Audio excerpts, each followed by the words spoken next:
Olahraga ya. Tadi kita bahas tentang satu seri dari MotoGP Jepang, di mana akhirnya kembali Marc Marquez meraih gelar ya.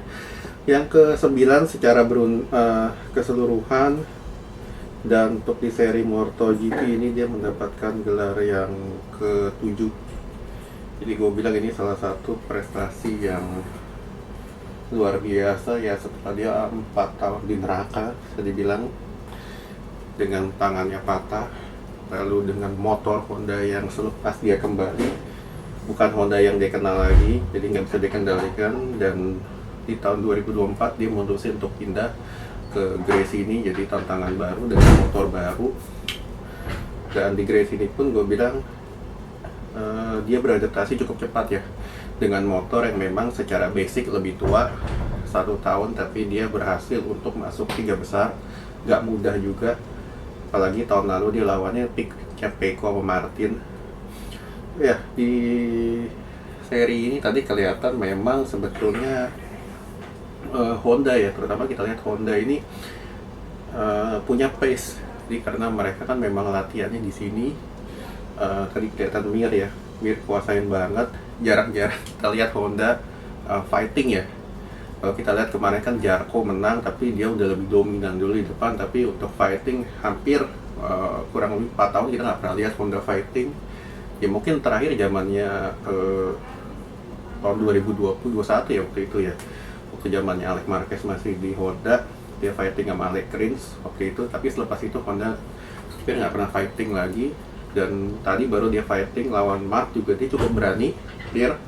Lalu lawan Pedro Acosta dengan KTM, dia juga berani. Jadi ini menunjukkan perkembangan yang cukup untuk signifikan untuk Honda ya.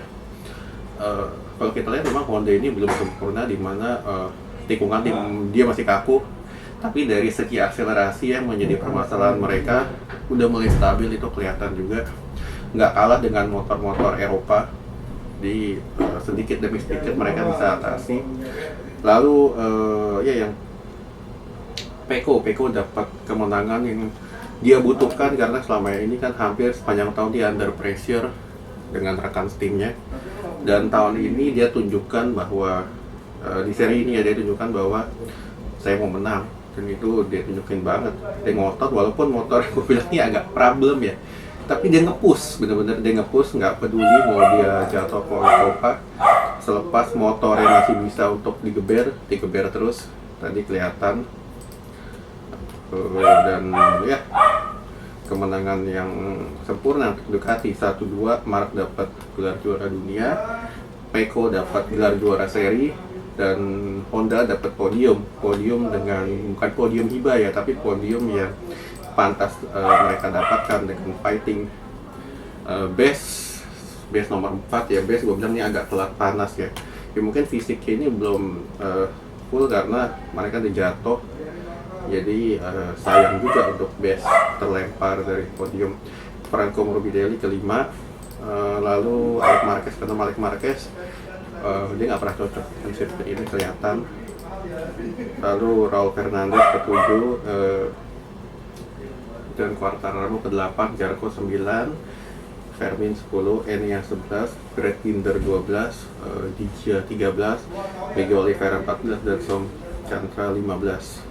Vinales 16 dan Pedro Acosta 17 ya. Pedro sayang tadi motornya ngelebar ya, hampir juga dia jatuh ya, karena ban depannya full dia kehilangan grip. Sayang. Pedro tahun ini betul-betul sebetulnya dia punya potensi, tapi sering sekali salah pilih ban depannya nggak stabil. Seringkali pertengahan masuk paruh akhir dia udah mulai ngedrop.